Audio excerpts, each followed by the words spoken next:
professional artist and a former art professor. With so much attention given to Diane Modestini's restoration of what may have been Leonardo da Vinci's Salvator Mundi, it's hard to resist delving into its mysteries. My exploration of this enigmatic painting enticed me into creating my own interpretation of it, which you see here. First, I looked into some of the controversies surrounding it.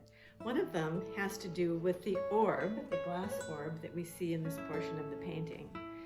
Some say, well, Leonardo knew a lot about lenses, and the way the reflections in this glass orb and the way we see through it doesn't really look like a crystal orb would look. But then I started thinking, but wait a second, you know, there are little bubbles in what supposedly is the glass, and I thought, even though old glass and even hand-blown glass today has little bubbles in it sometimes, antique glass, you often see little bubbles. I'm an artist, I'm a painter, and I've painted so many vases of cut flowers with water in them that I've noticed that if the water sits in the glass vase for any length of time, little bubbles form on the inside of the surface. And I thought, this is simply a glass orb with water in it, and Leonardo was painting it pretty much as he saw it.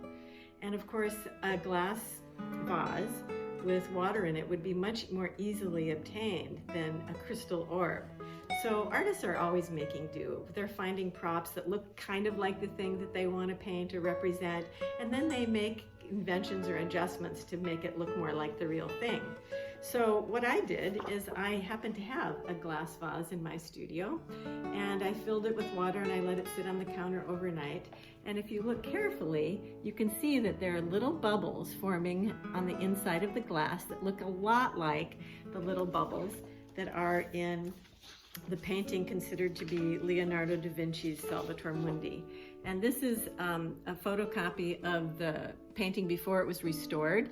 And you might be able to see that there are some little bubbles painted on the inside of the glass there. So some people were saying, oh, it can't be painted by Leonardo because this is not the way a glass orb would look. Well, actually, in Leonardo's time, a lot of people used glass or glass vases, basically, filled with water as magnifying glasses because lenses were hard to obtain. And so they would take a glass vase and fill it with water, and then they would look at whatever it was they were doing, like fine handiwork, like lace making or something, through the glass orb to magnify it so that they could see what they were doing. So it was something that was readily available. And of course, when I performed my own little experiment here, and I illuminated this in the same way that it would have been in the painting, no dark background, but pretty much the same, we can see that the hand is painted almost exactly as it would have been seen through a glass vase or something filled with water. The only difference is that you can see that the orb makes a left-right reversal in the reflection, which is not the case in the Salvator Mundi painting. In the Salvator Mundi painting, even in the original, basically what we see are the same folds, just slightly out of focus as seen through that glass orb. And so I think the reason that one might do that as an artist is if you perform this left-right reversal, what would have been here in the middle of his chest would have been a really dark area that would reflect the darkness in the room that's behind the figure. And that might look just odd enough to decide, no, I think I'll leave that out. So again, a lot of artists will invent something to make it look right or more acceptable, just so that it doesn't distract from what the artist is really trying to say in the painting. And I believe that that's the kind of judgment that Leonardo would have made.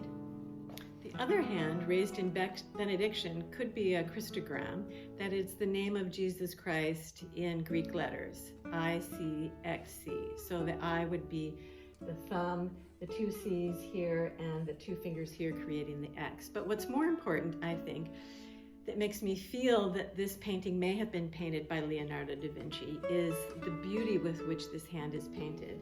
If we look at the pre-restoration photograph of the painting, we can see that it's one of the few things that isn't severely damaged. And we look at that hand and we look at other Leonardo paintings, and we can say to ourselves, yeah, it has the same kind of sfumato, the same kind of anatomical accuracy that Leonardo's paintings have, and it's pretty convincing. Something else that looks a lot like the hand of Leonardo da Vinci is the intricate sacred geometry that's in the bands that wrap around the body of Jesus. And it might be hard to see in this video and even hard to see in the reproduction, but if I hold it up close, you can see a bit of the pattern. And that pattern is evidence in Leonardo da Vinci's notebooks. So the sacred geometry in this painting, the beautifully painted hand that looks like Leonardo's technique, especially with his understanding of anatomical structure of the hand, and some indication of what's going on with this glass orb, all of these things point to the mastery of Leonardo da Vinci. Thank you for watching. If you'd like to continue the discussion or ask a question, you can contact me through my website at melissaweinman.com.